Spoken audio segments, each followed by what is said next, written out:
Thank you very much. Thank you. And thank you, Minister Zhang Shan, for that introduction, and especially thank you to President Xi and Madame Peng for serving as such warm and gracious hosts to Melania and me during our time here in your very, very beautiful country.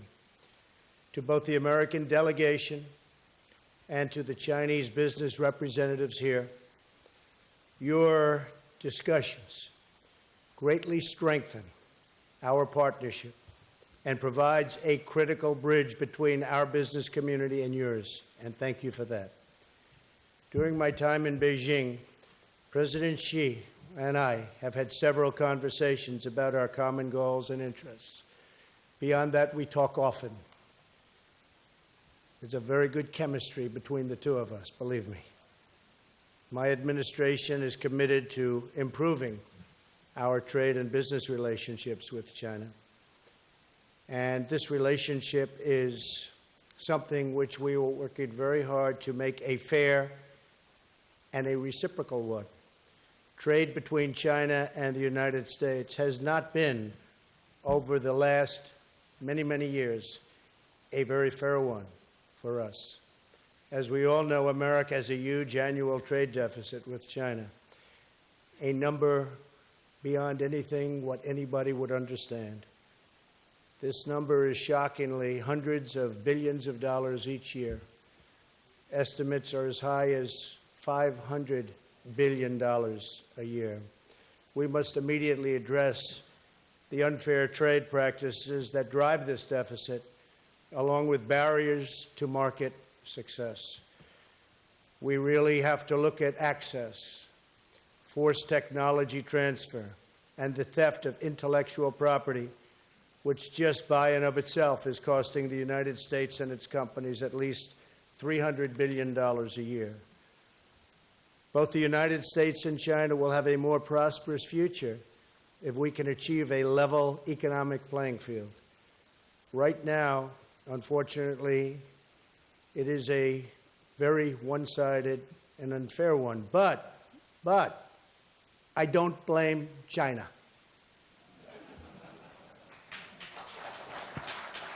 After all, who can blame a country for being able to take advantage of another country for the benefit of its citizens? I give China great credit.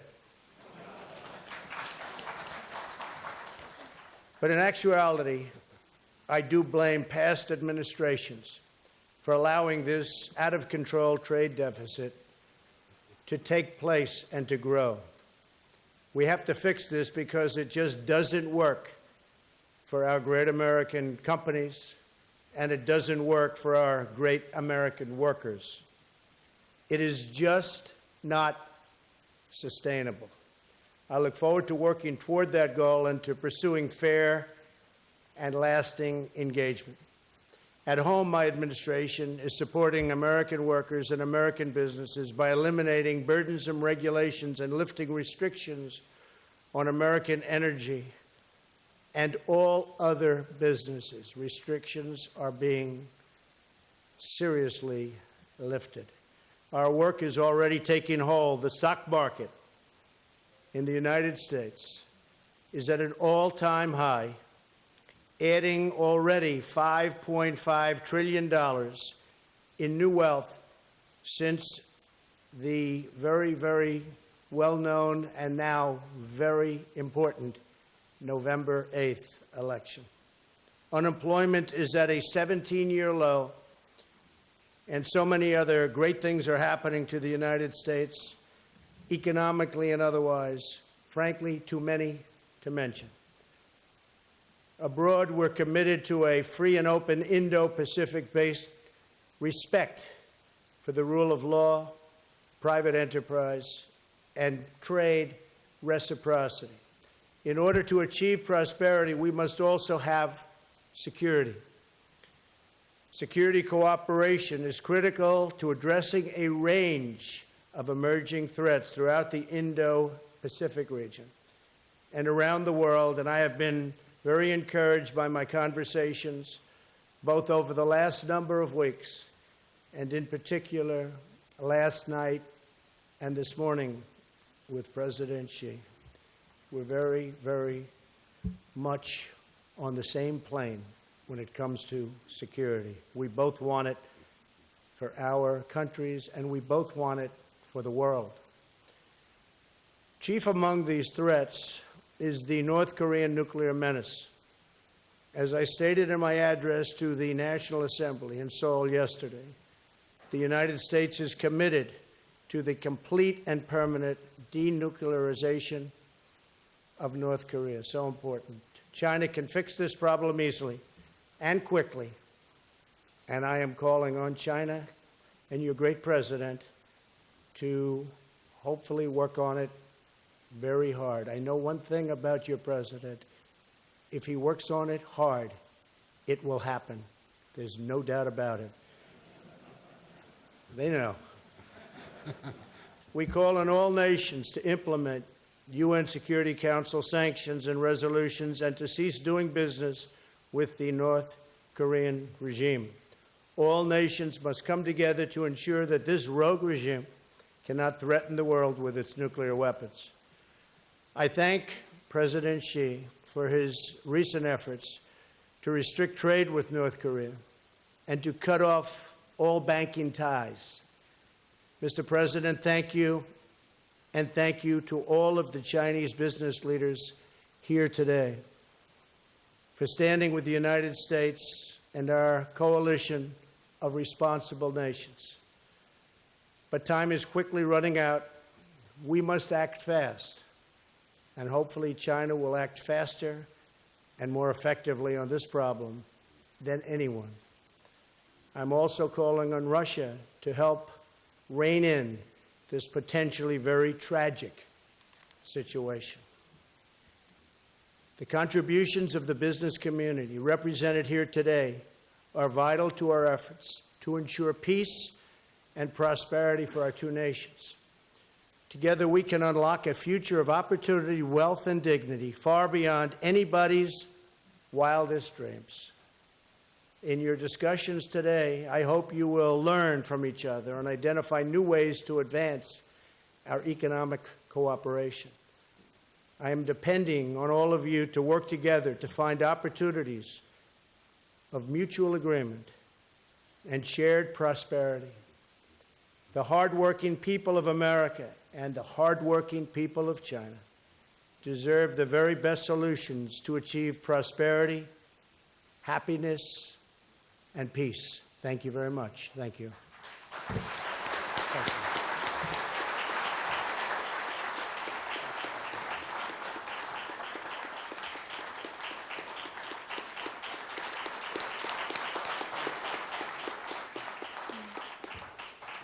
谢谢特朗普总统。下面请大家欢迎习近平主席致辞。 Thank you, President Trump. And now please welcome Mr. Xi Jinping, President of the People's Republic of China.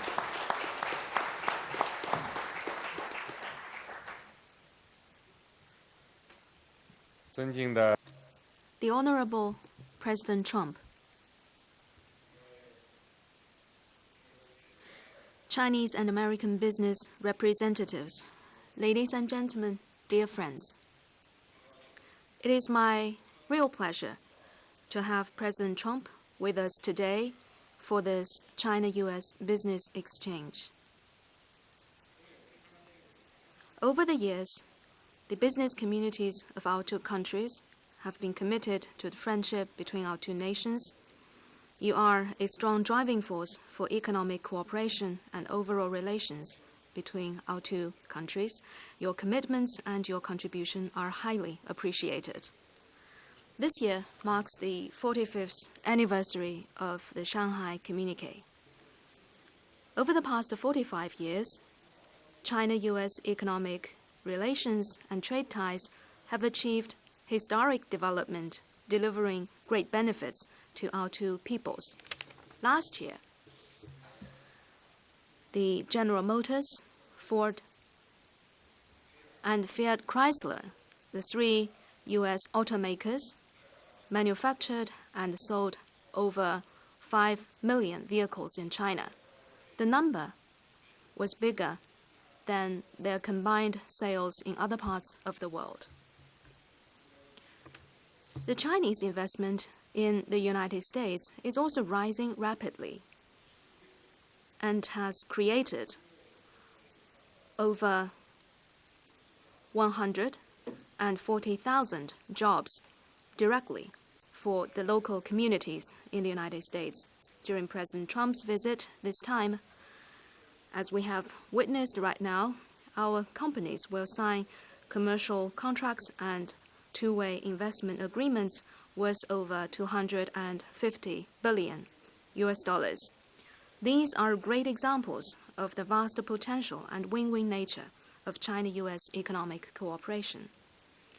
The Honorable President Trump, ladies and gentlemen, dear friends, you must be interested in the Chinese economy and China-US economic relations. Let me share with you my following thoughts in this regard. First, the Chinese economy enjoys bright prospects. The Chinese economy is now shifting from the stage of high-speed growth to one of high-quality growth. The first 3 quarters of this year have seen our GDP growing by 6.9%. But more important thing is, the structure of the Chinese economy is being upgraded. Going forward, the Chinese economy has the foundation, the right conditions, and the momentum for continued growth. China has a big population, and the dividends of population will continue to be released.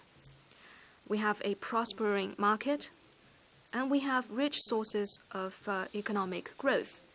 During this year, the IMF has revised up its forecast about the Chinese economy for a number of times. This reflects its optimism in the Chinese economy. Second, China is unswervingly committed to reform and opening up. Reform and opening up are critical to China's development. We will further deepen the supply-side structural reform and introduce strong and concrete measures of reform in market, fiscal and taxation, financial investment and financing areas, and related to the state-owned enterprises. We will take big strides in comprehensively deepening reform. Opening up is China's basic state policy. China will not close its door of opening up and will open it even wider. We will act on the blueprint laid out by the 19th Party Congress of the CPC, break new grounds in opening up on all fronts. Foreign companies in China, including the American companies, will find the business environment here more open, more transparent, and more orderly. Third, China-US business cooperation has vast potential. As the biggest developing and developed country, China and the United States have much more areas for economic cooperation rather than competition. It is estimated that in the coming 5 years, China will import $8 trillion of goods. Chinese citizens will take 700 million overseas travels. These mean vast potential for economic cooperation between our two countries. China is willing to expand its imports of LNG, crude oil, and petroleum products and other energy products from the United States. We will also explore the potential of U.S. exports of beef, cotton, and other agricultural products to China. We will also deepen cooperation on service trade, including in the areas of tourism, movie, and education, while we also hope the U.S. will further ease its export control on civilian technologies and products to China.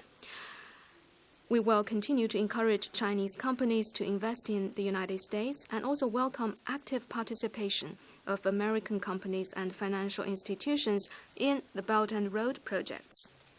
With our economic relations expanding rapidly, it is natural that we may have differences from time to time. The important thing is we act in the spirit of mutual benefit and mutual understanding and seek proper settlement through dialogue and consultation. A Chinese philosopher once observed that trading can generate friendship and mutual benefit.